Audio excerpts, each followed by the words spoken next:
It's recording. All right, guys. So the last time I left off, I was just showing a second video on the fact that these things can be shined up. I called it something like the initial shine, the initial polish. That's what it is, right? That's where this club still is. And I wanted to leave this because, you know, a lot of us use our 8-iron, and when you do, you're taking a pretty full swing at it, right? So I wanted to, when you do that, as well, sometimes when you're using an 8-iron, you're not in the best part of the fairway if you're in the fairway at all, right? So this guy, obviously, who owned these clubs, this is not the guy that bought these clubs who I'm doing the work for. I'm commenting right now, YouTube, on the guy who owned these clubs. He was just a big gorilla, right? And I'll show you later on, where you can tell that he was one of these guys that slams his clubs into the bag when he gets all mad. And you got to take better care of your clubs if you're going to buy beautiful clubs like this. But anyways, so now we're to the point where what do you do with all of these scratches? Now, before, the sun was dead out and you couldn't really see too much of this stuff. So I'm just going to slowly turn it, hoping that my wife over there on the camera isn't really giving me any feedback and I can't see the camera and do this. So look, right here, that whole edge is just tore up. There's no way to polish that, guys. I mean, I can polish it. I can't mirror shine it, right? Okay, I can polish it a little bit better than this and call it polished, but in order to get a nice shine, you got to get these scratches out, right? Especially these real deep ones that you can just catch your fingernail on and everything else. And this one doesn't have too bad of a bulge or anything right here. There's just a little fart knocker right there. It'd take nothing to get that out. 10 minutes, something like that. The toe on this club, is kind of indicative of the toes on the rest of these clubs. They're just they look like somebody was hitting in the gravel or something with it. I don't even know. And then this top edge, you can see, like right here is where he slammed this club in one too many times. There's all these other little slam marks on the top. Or maybe he just doesn't like golf and throws these things in the back of his car as hard as he can with no head covers on them. So that's certainly not how as a matter of fact, I've already bought Aiden a pretty nice set of head covers for these because not a chance I'm shipping these things USPS and after I'm done polishing. Look at the top edge here. Like, you don't hit stones and stuff with the top edge of your club. Boy, I did a bad job on trimming my nail. But there's just all scratches, gouges, just things that once I get this polished are going to stand out like, a million times, right? So, on the back here, these are just, ancillary kind of things that, kind of happen to a club, I guess, when you're golfing, right? So, but some of this is just straight up abuse, and I promised them. So, ready? Here we go. 9-iron, also a club that when you use it, you're generally going to be taking a full swing. I have worked I'm closing in on an hour right now of just working on getting all of these scratches out, right? So up around the number here was real bad, just like it is here. All along this side was all real bad. I mean, you guys know there's not much difference in where you're playing your 8 or your 9 from. It's just a distance thing, but you know how you're doing, right? So anyways, this is all graveled up. This one I've got it polished up, sanded up pretty good. I don't think you're going to see any change in the shapes of the club. You can't see it. Then move it, please. And whatever. You can't do this. You can't do this while I'm talking. Is it still going? I'll edit that out. Okay, make it harder, not easier, right? So here we go. Yeah. Back to what I was saying before that. Can you see them now? Yes. Is it possible? Okay, awesome. Yeah. All right, guys, so I don't know. I'm trying to make you a point here. You see right here, I'm hoping that you can. My camera person's not getting what I'm trying to say to her about showing this. But if these scratches if I leave these in, once it gets polished up, those are going to stand up 10 times what they do now. So one of my goals isn't to get the deepest gouges out of here, okay? But instead of being sharp, catch on your nail, right? I'm going to kind of work it this way. I'm going to kind of work it this way. I'm going to do a whole video. It's going to be like an hour and a half long, guys. This one's not. I'll shoot for 20 minutes, maybe half an hour on this one, but the next one's going to be real long, right? If you want to stick around, subscribe to the channel. That'd be great. Throw in a comment. Tell me how I'm doing. I'm not a professional video maker. I like polishing things. So anyways, what I'm going to do on this club and what I've already done on this club, I'm not quite done with this. I'm not really satisfied with it 100%, but it shows you that what I'm doing, right, is I'm taking out all of these fine scratches. There's 100 of them on this club. At least. There was at least 100 of them on this club. Now I'm down to maybe 6 that I could actually see. And if I go chasing rainbows here and I, start changing the way his club is built and looks, I'm going to feel horrible about that, right? So I'm taking my time. This is all being done by hand. I'm not using any machines or anything. Using the sandpaper from my machine, but I'm not using the machine to work it. So this is about a 600 grit right now that I've completed here. Again, this has not been sanded at all, just an initial polish. We're gonna put that back away. So I'm also trying to leave, this is really deep. This stamping on these numbers. This power built a little less, but still just real deep. They're real deep compared to other clubs that I do and that we'll talk about on the next video. We're just talking about these clubs right now.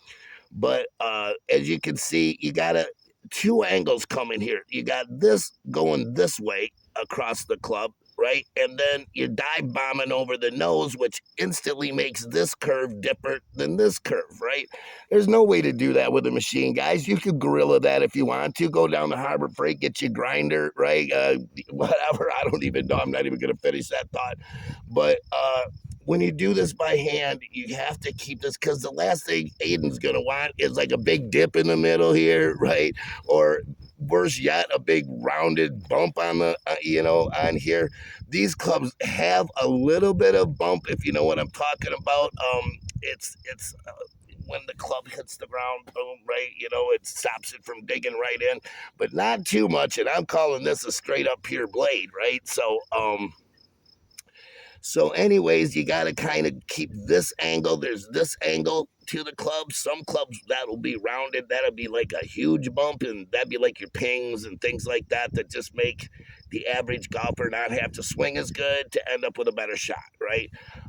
So these clubs have a bit of rounding this way. There is a slight bit of rounding from here to here, not near as much as other clubs. But these are the different angles you're looking at. And then when you get a club like this, you got to really work on this edge, and you got to take your time. And I'll show you on the next video the technique. There, I'll show you kind of, but you go back and forth as you're going along the curve, right? You're not doing this. That's no bueno right there, folks. All right. So you're going like this, and you're kind of slowly maintaining that edge, right? And there's no strength involved. There's no torque involved with this. You're letting the sandpaper do its work. And as you can see right here, I got a little bit more I've got to do around the back side. I hope that's showing up right through there. And this little notch right there, and this little notch right there is from a different club slamming into it. But honestly, now, and Aiden, please don't take offense at this. It's not at you. But when you buy these clubs that are all patinaed, right? One of the things that patina is doing is hiding all of these scratches, right? So you're not even going to see these on most of these ping berylliums or these, there's a lot of manufacturers that tried the old beryllium thing. So, once you get to polishing on these, if you're trying to do a set yourself after watching these videos or something, again, I am going to have quite a lengthy video on how you can do this yourself. But that's what we're getting on this club. And I think, oh, the toe. Oh, my goodness, right? So let's look at the toe here. I mean, that is chowder. Oh, I got grass on it. Hang on. You know, that's 100 scratches on the toe. At least 100. I hope that's focusing. Maybe I'll move it around a little. Focus. Right? But there's 100 scratches on that toe. Now, I'm not worried about the face on this 8-iron because, and I got to clarify with him exactly which clubs he wants me to do this to, but I am going to be sandblasting the face of this club after polishing it, after getting it down, right? So these little scratches all over the face on this club, I'm not even worried about because I'm going to actually intentionally scratch that, right? But around here where the white dots are, well, basically anywhere the lines aren't, right? Okay, is gonna be highly polished. And again, you know, that's like 100 scratches to get rid of.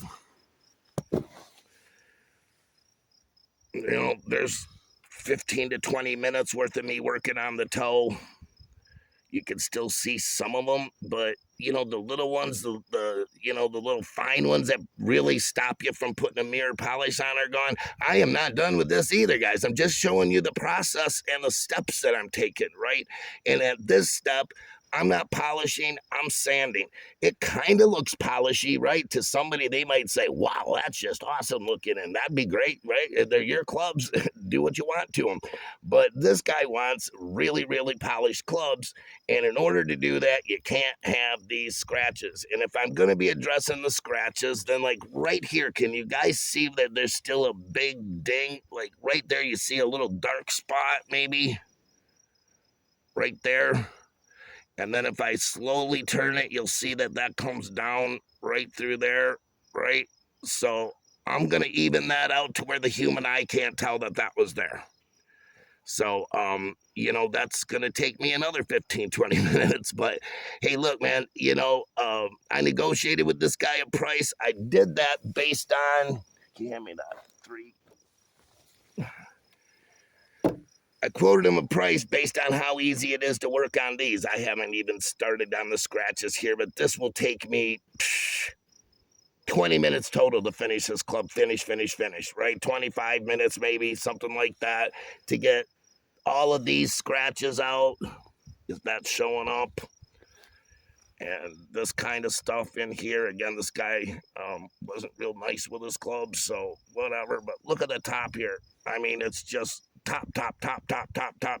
You know, it's just weird that there's that many in there. So, you know, I don't know that I would have gone out and bought a set of clubs like this. Like if you're looking at a stainless steel or, you know, especially if you're looking at a plated chrome set, like say your Walter Hagens, your Ben Hogans, you know, any of that, you know, upper line clubs from the 70s to the 80s, they're going to have a real high polished chrome on there, and there's not a whole heck of a lot you can do with these scratches, right? And we'll talk about that on a different video, but this is solid beryllium copper, right? So I can keep sanding on it as long as I'm doing it and keeping the shape of the club.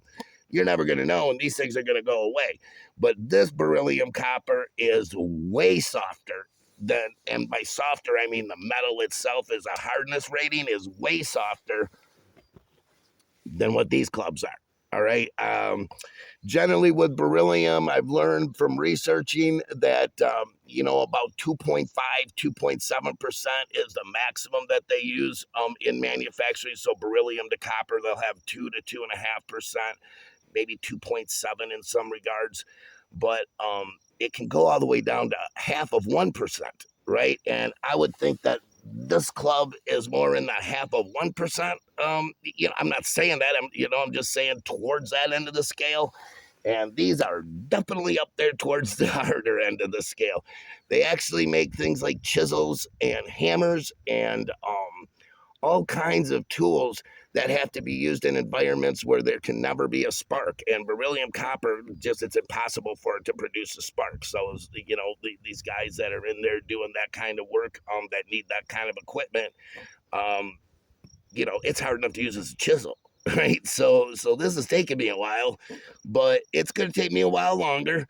Next video will come out and these things will have all the scratches out, and I'll have done all of the sanding right through. Where did it go? 3,000 grit, right?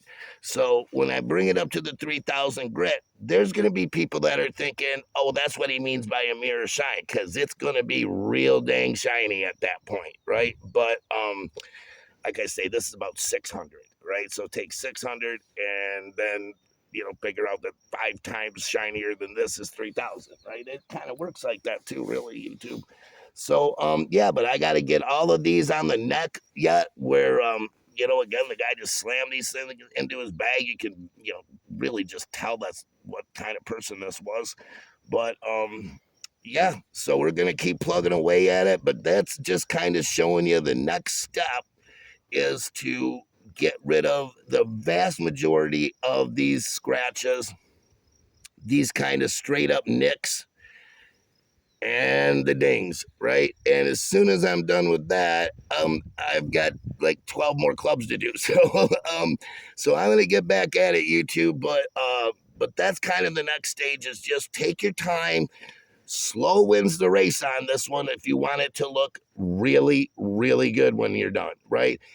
They're your clubs. You gorilla them all you want, right? These are not my clubs. I don't have that option. So by hand, real slow, move through your grits of sandpaper, and you shouldn't have much of a problem. And then, stick around. It's going to probably be like, I don't know, I'm going to be posting this the day after July right now, right? We have had nothing but rain here in sun. I live in the middle of Michigan on the top of a sand dune. It's been 2 days of rain, then a day off, and that just means the humidity is like 85, 95%.